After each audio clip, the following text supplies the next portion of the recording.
नमस्कार, स्वागत है आपका। वक्त हो चला है प्राइम टाइम एक्सक्लूसिव का। मैं हूं आपके साथ आशा झा और आज अब की बार हरियाणा में देखिए एनडीए वर्सेस इंडिया। जी, अब ये पिक्चर बिल्कुल साफ होती जा रही है। अब तक जो विधानसभा की फाइट आमने सामने की लग रही थी, यानी बीजेपी वर्सेस कांग्रेस की नजर आ रही थी, अब चुनाव करीब आते आते गठबंधन की लड़ाई में तब्दील होती नजर आ रही है। यानी मुकाबला एक तरफा ना होकर और रोचक और दिलचस्प होगा तय है। मतलब वोट बटेंगे तो वोट कटेंगे भी। हालांकि इसका फायदा किसको और नुकसान किसको, ये नतीजे ही बताएंगे। लेकिन एक बात तय है कि अपने चुनावी गुणा गणित में लगे दोनों ही पार्टियां कांग्रेस और बीजेपी अब समझ चुकी हैं कि क्षेत्रीय दलों के सहयोग के बिना बात नहीं बनेगी और 2019 की तरह असल किंग मेकर की भूमिका में यही क्षेत्रीय दल रहने वाले हैं। तो किससे बनी बात और कैसे बिछ रही है हरियाणा चुनाव की सियासी बिसात, देखिए। हरियाणा में सबकी मजबूरी सहयोगी सहयोगी सहयोगी।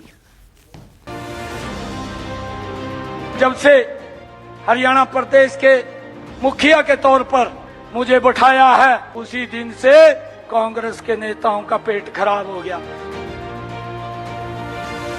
राष्ट्रीय स्तर पर अलायंस है हमारा, प्रांतीय स्तर पर अभी किसी से बात नहीं है। हमारा टारगेट यही है कि हम प्रदेश के प्रत्येक विधानसभा में 36 बिरादरी को साथ ले मजबूती से इस लड़ाई को लड़ने का काम कर पाएंगे। हम लीड कर रहे हैं, पीछे नहीं। मैं संदेश अपने साथियों को देना चाहता हूं, आज से ही कमर कसें और हरियाणा में एक नया इनकलाब खड़ा करें। आज हमारे देश में कौरव रूपी कांग्रेस भी और भाजपा भी है। इंडियन नेशनल लोकदल पार्टी और बहुजन समाज पार्टी ने गठबंधन करके फैसला लिया कि हम इनको सत्ता से पार करेंगे।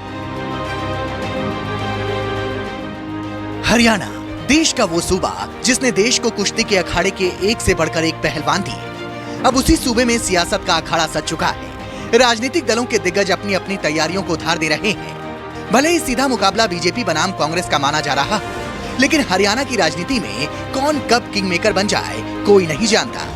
यही वजह है कि इस बार क्षेत्रीय दलों ने भी अपनी ताल मजबूती से ठोकनी शुरू कर दी है। साथ ही प्रदेश में गठबंधन वाली पॉलिटिक्स का आगाज शुरू हो चुका है। हरियाणा में 1 अक्टूबर को विधानसभा का चुनाव होगा। 4 अक्टूबर को इस बात का फैसला हो जाएगा कि हरियाणा में किसकी सरकार बनेगी।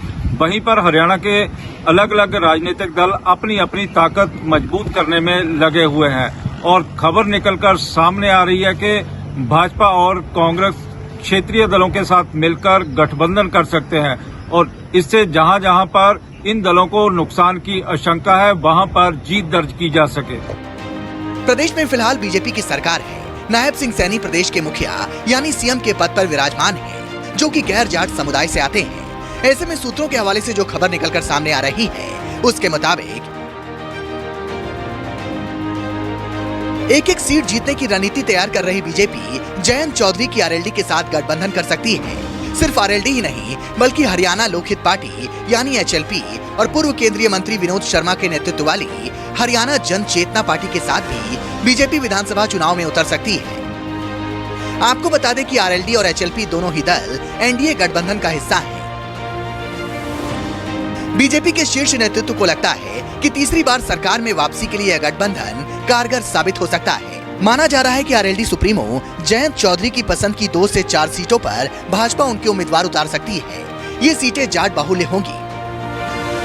उधर बीजेपी नेता और हरियाणा सरकार में पूर्व मंत्री रहे अनिल विज ने साफ किया कि बीजेपी विधानसभा चुनाव में बम्पर जीत दर्ज करने जा रही है और 55 सीटों पर उम्मीदवार भी लगभग तय कर लिए गए हैं। 55 नाम चुनाव जीतों की लिस्ट है और वो नाम देख के आप भी कहेंगे कि भारतीय जनता पार्टी डंके की चोट पर चुनाव जीतने जा रही है। बाकी नामों का भी जल्दी फैसला हो जाएगा। लिस्ट तो शायद देखो जब केंद्रीय नेतृत्व जाएगा वो आउट करेगा, लेकिन बीजेपी तीसरी बार फिर जीतेगा। उधर सीएम नायब सिंह सैनी लगातार जनता के बीच जा रहे हैं। उनका मन टटोलने की कोशिश कर रहे हैं। साथ ही कांग्रेस पर हमला करने से नहीं चूक रहे। जो देश के अंदर दंगे कराने का काम करती है उसका इतिहास हमारे सामने है। हम देखते हैं एक वोट के लिए भाइयों उनके पास कोई नीति या कोई विजन नहीं है। इस देश के लिए अगर कोई नीति विजन है कि लोगों को लड़ाओ और लड़ा करके भय पैदा करो, भय पैदा करके वोट बटोरने का काम करो। ये कांग्रेस की नीति है।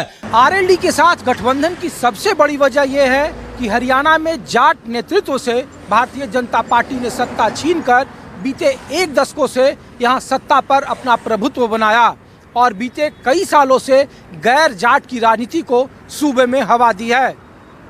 इसका दूसरा पक्ष यह है कि जाटों की सत्ता में भागीदारी को लेकर बीजेपी हमेशा संजीदा रही है, चाहे टिकट के बंटवारे का मामला हो या फिर केंद्र और राज्य में सत्ता की हिस्सेदारी को लेकर भारतीय जनता पार्टी ने जाट के बड़े लीडरों को अपने सत्ता में भागीदारी में शामिल होने का मौका दिया। लेकिन जाट मतदाताओं को ये बात बरसों से साल रही है कि जाट मुख्यमंत्री नहीं होने की वजह से उनके रसूख में कमी आई है। लिहाजा हरियाणा के विधानसभा चुनाव में जाट मतदाता कांग्रेस की तरफ एक तरफा न मुड़े, इसीलिए आरएलडी के साथ गठबंधन कर भारतीय जनता पार्टी राजनीति की नई बिसात बिछा रही है। एक तरफ बीजेपी में गठबंधन की हवा तेज है तो वहीं दूसरी तरफ कांग्रेस के खेमे में भी गठबंधन की सुगबुगाहट दिखने लगी है। चुनाव में कांग्रेस की अगुवाई कर रहे पूर्व मुख्यमंत्री भूपेंद्र सिंह हुड्डा सभी 90 विधानसभा सीटों पर प्रत्याशी उतारने का दम ठोक रहे हैं। लेकिन भीतर खाने खबर ये निकलकर सामने आ रही है कि समाजवादी पार्टी सुप्रीमो अखिलेश यादव कांग्रेस आलाकमान पर 5 सीटें देने का दबाव बनाए हुए हैं। इंडिया गठबंधन के नाते कांग्रेस आलाकमान समाजवादी पार्टी को 3 से 4 सीटें दे सकता है, लेकिन कांग्रेस का राज्य स्तरीय नेतृत्व अभी इसके लिए राजी नहीं हुआ है।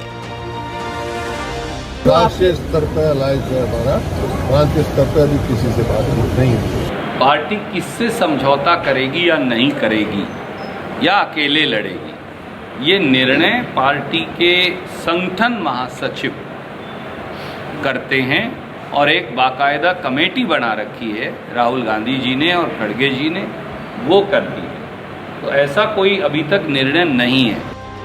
सूत्रों की माने तो समाजवादी पार्टी गठबंधन के नाते कांग्रेस पर दबाव बना रहा है। समाजवादी पार्टी यादव बाहुल इलाकों में 2 से 3 सीटों पर चुनाव लड़ना चाहती है। इसके अलावा बाकी 2 और सीटों पर भी ताल ठोक रही है। हालांकि गठबंधन को लेके कांग्रेस और समाजवादी पार्टी की तरफ से कोई भी आधिकारिक बयान सामने नहीं आया है, लेकिन यदि समाजवादी पार्टी से गठबंधन होता है तो यादव बेल्ट में भारतीय जनता पार्टी को बड़ा डेंट लग सकता है और इससे एनडीए बनाम इंडिया गठबंधन की लड़ाई दिलचस्प मोड़ भी ले सकती है। दरअसल अगर हरियाणा विधानसभा चुनाव के पिछले 2 आंकड़ों को देखें तो साल 2014 में बीजेपी ने जहां 47 तो वहीं 2019 में 40 सीटों पर जीत हासिल की थी। कांग्रेस को साल 2014 में बड़ा डेंट लगा था और वो सिर्फ 15 सीटों पर ही सिमट गई थी, लेकिन 2019 में उसने 31 सीटों पर जीत का परचम लहराया था। वहीं आईएनएलडी को 2014 में 19 तो 2019 में मात्र 1 सीट मिली थी। साल 2014 में जेजेपी की स्थापना नहीं हुई थी, लेकिन 2019 के चुनाव में पार्टी के बनने के 1 साल से भी कम समय में दुष्यंत चौटाला की जेजेपी ने 10 सीटों पर जीत हासिल की। वहीं अन्य के खाते में साल 2014 में 9 तो साल 2019 में 8 सीटें गईं। दरअसल राजनीति के जानकार इस बार लड़ाई बीजेपी और कांग्रेस के बीच मान रहे हैं, लेकिन हरियाणा की राजनीति में क्षेत्रीय दलों को दरकिनार करने की गलती न तो बीजेपी करेगी और न ही कांग्रेस। खासकर दुष्यंत चौटाला की जेजेपी को तो बिल्कुल ही नहीं, क्योंकि जेजेपी ही वो पार्टी थी जिसके दम पर साल 2019 में बीजेपी ने लगातार दूसरी बार सत्ता में वापसी की। लेकिन इस बार दोनों की राहें जुदा हैं। ऐसे में हरियाणा में दुष्यंत चौटाला की पार्टी जेजेपी और चंद्रशेखर आजाद की आजाद समाज पार्टी ने गठबंधन का फैसला किया है। आजाद समाज पार्टी के मुखिया चंद्रशेखर आजाद ने दुष्यंत चौटाला को पूर्व डिप्टी सीएम और भावी सीएम कहकर संबोधित किया, तो वहीं दुष्यंत चौटाला ने साफ किया कि इस बार उनका गठबंधन हरियाणा में जीत की नई इबारत लिखेगा। जननायक जनता पार्टी का पूरा परिवार, उनके सम्मानित नेता, पूर्व सीएम, पूर्व डिप्टी सीएम और भावी सीएम जो है हमारे बीच में है। साथ साथ आजाद समाज पार्टी भीम आर्मी का परिवार है। ये दोनों परिवार एकजुट होकर मैं संदेश अपने साथियों को देना चाहता हूँ, आज से ही कमर कसें और हरियाणा में एक नया इनकलाब खड़ा करें। मेरे की लड़ाई है, मजबूती से लड़े, इस लक्ष्य को आगे लेकर जाएंगे। जेजेपी एसपी गठबंधन दोनों मिलकर 90 सीटों पर अपने उम्मीदवार खड़े करेंगे, जिसमें से 70 सीटों पर जेजेपी तो वहीं 20 सीटों पर आजाद समाज पार्टी अपने उम्मीदवार खड़े करेगी। हालांकि कौन कहां से चुनाव लड़ेगा इसका फैसला अभी नहीं हुआ है। उधर अभय चौटाला की आईएनएलडी और मायावती की बीएसपी ने पहले ही गठबंधन का ऐलान कर दिया है। बसपा और इनेलो के बीच जुलाई में गठबंधन हुआ था। इसमें तय हुआ था कि बहुजन समाज पार्टी 90 में से 37 सीटों और इनेलो 53 सीटों पर अपने उम्मीदवार उतारेगी। मुख्यमंत्री का चेहरा अभय चौटाला को बनाया गया है। इस दौरान दोनों पार्टियों ने घोषणा की थी कि अगर उनकी सरकार बनती है तो वो हर घर से एक पढ़े लिखे युवा को सरकारी नौकरी देंगी। राज्य में पीने का पानी और हर महीने गैस का 1 सिलेंडर मुफ्त दिया जाएगा। वृद्धा पेंशन 3,000 से बढ़ाकर 7,500 रुपए किए जाएंगे। आज की डेट में तानाशाह सरकार है, केंद्र में भी प्रदेश में भी अपनी मनमर्जी के फैसले लेके लोगों को परेशान किया जाता है। अब समय आ गया इस सरकार को बदलने का। जिस दिन नतीजे आएंगे उस दिन ये तानाशाह रूपी सरकार है, ये सत्ता से बाहर हो जाएगी और बहुजन समाज पार्टी और इंडियन नेशनल लोकदल पार्टी जो मजदूर और किसान की पार्टी है वो सत्ता में आएगी, लोगों की भलाई के काम करके लोगों को ज्यादा से ज्यादा सुविधा प्रदान करेगी। इस बने गठबंधन को बीएसपी की राष्ट्रीय अध्यक्ष बहन कुमारी मायावती जी का पूरा आशीर्वाद प्राप्त है और हम सभी को यह पूरी उम्मीद है कि यह बना गठबंधन हरियाणा प्रदेश में इस वर्ष होने वाले विधानसभा आम चुनाव में अपना बेहतर रिजल्ट लाएगा तथा अपनी सरकार भी जरूर बनाएगा और फिर सरकार बनने पर बहन जी के आशीर्वाद से वह गठबंधन की ओर से श्री अभय चौटाला जी को ही हरियाणा प्रदेश का मुख्यमंत्री बनाया जाएगा। कभी हरियाणा की राजनीति में सबसे मजबूत पार्टी रही इनेलो अपने जनाधार को मजबूत करने में लगी है। हालांकि परिवार में बिखराव का असर उसके वोट बैंक पर पड़ा है। यही वजह है कि पिछले चुनाव में वो मात्र 1 सीट ही जीत पाई थी। हालांकि इस बार अभय चौटाला इनेलो और बीएसपी की जीत का दावा कर रहे हैं। साथ ही बीजेपी और कांग्रेस को हरियाणा से उखाड़ फेंकने की बात भी कह रहे हैं। 5 तारीख से नॉमिनेशन शुरू है और 4 या 5 को सारा फैसला कर देंगे। अपने अपने किस किस को लड़ाना है तय कर देंगे। एक जगह से और भी लड़ सकता हूँ, 2 जगह से लड़ूंगा। उजाना के दिलाना ये हमारी पार्टी के लोग फैसला करेंगे कि मुझे दूसरी किस जगह से लड़ना है। जो वो फैसला करेंगे वो स्वीकार होगा मुझे।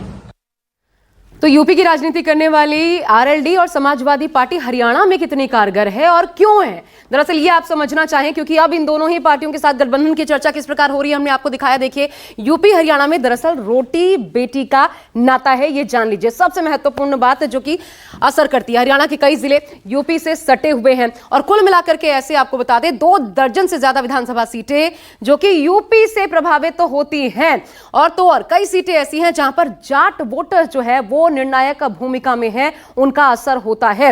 कई और सीटों पर यादवों का भी बोलबाला है, इसलिए समाजवादी पार्टी के अखिलेश यादव 5 सीटें चाहते हैं। तो आपस में रिश्तेदारियों के चलते यमुना नदी के साथ लगते यमुनानगर, पानीपत, कुरुक्षेत्र, करनाल, सोनीपत, फरीदाबाद ऐसे तमाम जिले जो हैं, पलवल को भी मिला लीजिए, गुरुग्राम, भिवानी, इनको मिलाकर करीब 2 दर्जन विधानसभा की सीटें यूपी से प्रभावित होती हैं। और इसके अलावा हरियाणा का ब्रज एरिया जो है वो भी उत्तर प्रदेश से सटा है, जिनकी दोनों राज्यों में रिश्तेदारियां हैं। अब हरियाणा में कौन अकेले कौन साथ, अब तक क्या नजर आ रहा है, आइए हम आपको वो भी दिखाने की कोशिश करते हैं क्योंकि ऐलान होना अभी बाकी है। देखिए, ये दल अकेले हैं, बीजेपी, कांग्रेस, आम आदमी पार्टी अकेले दम पर चुनाव लड़ने का पहले ही दावा ठोक रही थी, लेकिन अब क्षेत्रीय दलों के भरोसे भी और INLD plus BSP, JJP plus ASP, इनका गठबंधन सामने आ चुका है, सीटें भी तय हो चुकी हैं।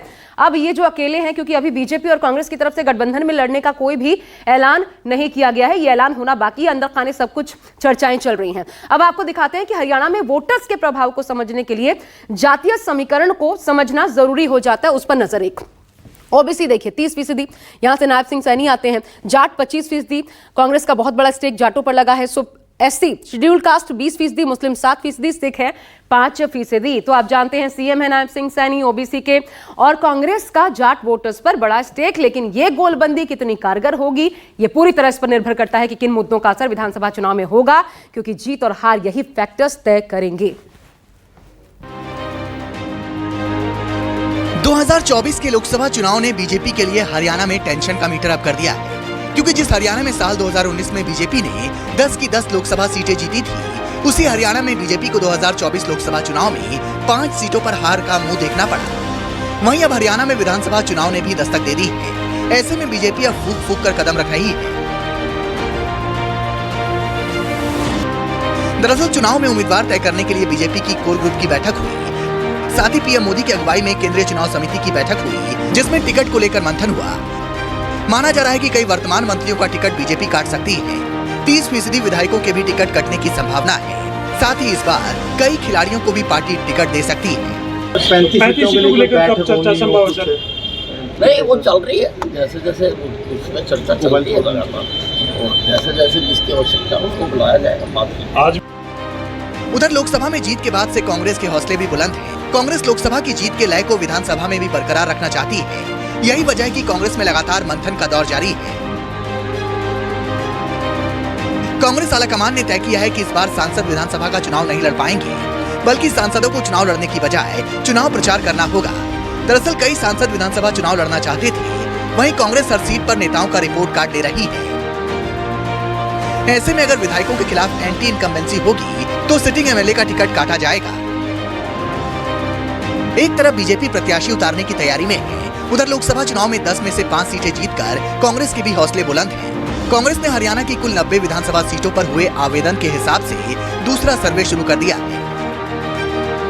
कांग्रेस ने 10 अगस्त तक आवेदन मांगे थे। इसमें 90 सीटों पर 2556 दावेदार सामने आए हैं। हरियाणा में कांग्रेस 10 वर्षों के बाद सत्ता में वापसी की उम्मीद कर रही है और इसी के चलते ही कांग्रेस चुनाव समिति की प्रदेश की बैठक हो चुकी है, जिसमें कांग्रेस के उम्मीदवारों के ऊपर चर्चा हो चुकी है। वहीं पर कांग्रेस की रणनीति के ऊपर भी चर्चा हो चुकी है। इसके दो मुख्य कारण है, एक तो कांग्रेस का लोकसभा चुनावों में बेहतरीन प्रदर्शन और इसके साथ साथ हर एक विधानसभा क्षेत्र में उम्मीदवारों की लंबी लंबी कतारें हैं।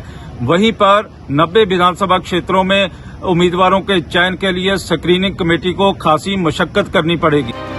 कांग्रेस की मुश्किल 2500 से ज्यादा दावेदारों में से उम्मीदवार चुनने की तो है ही, साथ ही आपसी मनमुटाव और टकराव से जूझना भी कांग्रेस आलाकमान के लिए मुश्किलों से भरा है। कुमारी शैलजा ने तो खुलकर ताल भी ठोक दिया है। चाहे लोकसभा का था और चाहे अब विधानसभा का होगा, मेरी इच्छा पहले भी थी, अब भी है। आवेदन किया है आप? नीलोखेड़ी से आपका नाम आ रहा है। मैं तो शुक्रगुजार हूँ, नाम तो कई जगह से आ रहे हैं। हाईकमान देखे कि चुनाव लड़ना है तो कहाँ से लड़ना है।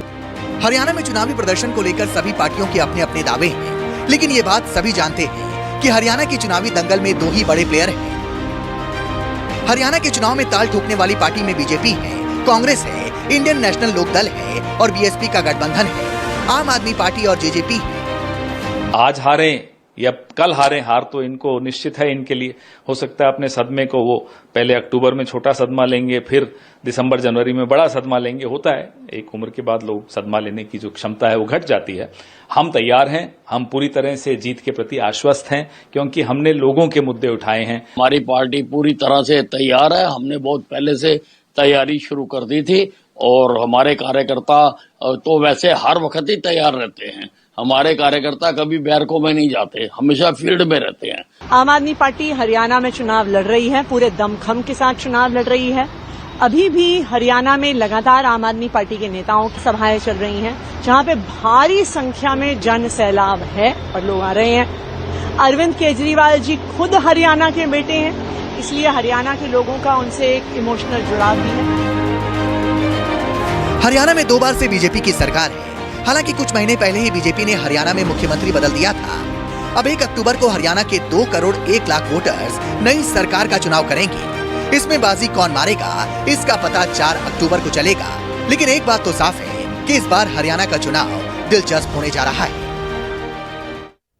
अब तैयारियों और दावों के बीच भी मुश्किलें क्या हैं दोनों ही पार्टियों के सामने। जो मुख्य पार्टियां हैं, बीजेपी के लिए सबसे पहले मुश्किल आपको दिखाते हैं कि इन पर काम करना होगा। किसानों के एमएसपी मुद्दे पर बैकफुट पर भाजपा लगातार नजर आ रही है। इसके अलावा देखिए, महिला पहलवानों का जो मुद्दा है वो भी असर कर सकता है, इससे परेशानी बढ़ी है। विनेश फोगाट को जिस तरह कांग्रेस ने साथ लेने की कोशिश की, ये जोर आजमाइश उससे और बढ़ी है। एक और मुद्दा जो कि असरदार होगा वो है अग्निवीरों का मुद्दा। युवाओं में इसको लेकर के आक्रोश है। हालांकि नायब सैनी ने अग्निवीरों के लिए आरक्षण का ऐलान कर इसे दूर करने की कोशिश जरूर की है। साथ ही जो मुद्दा लगातार काम कर रहा है वो है बेरोजगारी और महंगाई से जुड़ा हुआ, आम आदमी से जुड़ा मुद्दा। ये भी असर कर सकता है। इसके अलावा 5वीं बड़ी चुनौती हो सकती है बीजेपी के लिए सरकार के खिलाफ एंटी इनकम्बेंसी। 10 साल जो रहा है कार्यकाल, यानी मुद्दों की भरमार है विपक्ष के पास बीजेपी के खिलाफ, जिनको विपक्ष जमकर भुनाने में भी जुटा है। लेकिन अब कांग्रेस के लिए समस्या क्या है वो भी देखिए, ये भी अहम हो जाता है, क्योंकि कांग्रेस अपनी तैयारियों में और लग रहा है कि सरकार बना लेगी जैसे दावे किए जा रहे हैं, लेकिन मुश्किलें, गुटबाजी सत्ता विरोधी लहर पर भारी साबित होती हुई नजर आ रही है। इसके अलावा भूपेंद्र हुड्डा शैलजा के बीच गुटबाजी अभी अंदर खाने की खबर नहीं, खुलकर सामने आ चुकी है। साथ ही जो नॉन जाट वोटर्स हैं उनकी पार्टी से दूरी जो है वो भी एक अहम मुद्दा है जिस पर पार्टी को काम करना होगा। चौथी बात, जाट वोट बैंक में आईएनएलडी जेजेपी में बंटवारा हो सकता है, बंटवारा होगा, वोट कटेगा, जाहिर तौर पर इससे समझा जाता है बीजेपी को फायदा होता है। पांचवी बात, मल्टी कॉर्नर फाइट से परेशानी बढ़ेगी विपक्ष की, क्योंकि वोट बढ़ेगा और वोट बंटेगा तो इसका नुकसान कांग्रेस को होना तय है। और ऐसे में चुनाव के करीब आते आते हरियाणा की ये फाइनल फाइट और इंटेंस और दिलचस्प होती नजर आ रही है। एक छोटा सा ब्रेक ले रहे हैं, इसी के साथ देखते रहिए न्यूज़ 24।